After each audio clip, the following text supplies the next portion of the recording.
Hello বন্ধুরা, তো দেখুন আজকে আমাদের কমপ্লিট মাছ দিয়ে বেগুন সর্ষে বাটা। তো দেখুন কি কি লাগছে: মাছ, কাঁচা লঙ্কা, সর্ষে বাটা, বেগুন। প্রথমে তেলটা আমি দিয়ে দিলাম। এবার আমি এই বেগুনটাকে একটু হালকা লাল লাল করে ভেজে নেব, একটু সামান্য হলুদ দিয়ে।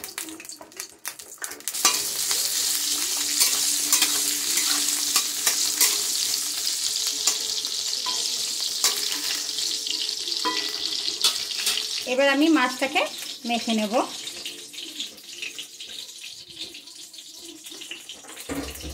কাঁচা লঙ্কাটাও দিয়ে দিলাম।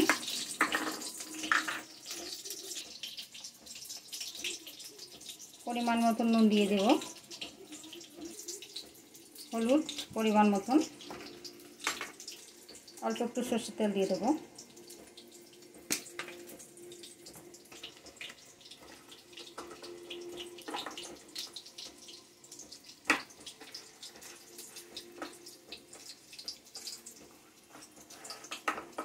ব্যাস, এবার এটাকে একটু রেখে দিতে হবে। কোনটা ভাজা, এবার আমি এটাকে তুলে নেব।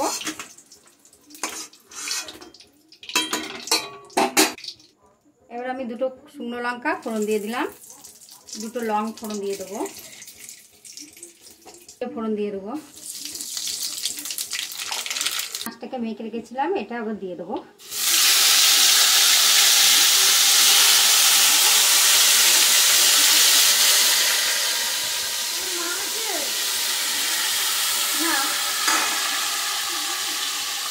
এটা দিয়ে দিয়েছি, এটা দিয়ে একটু সময় একটু উল্টে দিতে হবে এটাকে।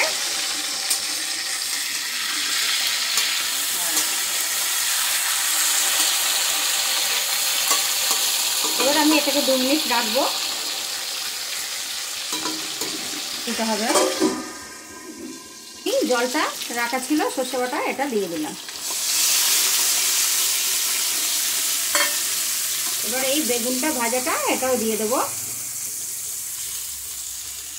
ব্যাস, এবার এটাকে আমি 5 মিনিট চাপা দিয়ে রাখবো। চাপা দিয়ে রাখলে এটা ঠিকঠাক সেদ্ধ হয়ে যাবে। তো দেখুন বন্ধুরা, আমাদের হয়ে গেছে কমপ্লিট মাছ সর্ষে বেগুন। তো এটাকে আমরা নামিয়ে নেব।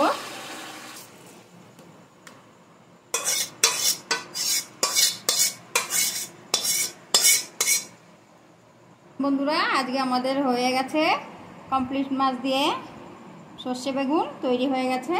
গরম ভাতের সাথে কীরকম বানিয়ে খেয়ে দেখবেন, খুবই ভালো লাগবে। যদি ভালো লাগে তাহলে আপনারা একটা লাইক করে দেবেন।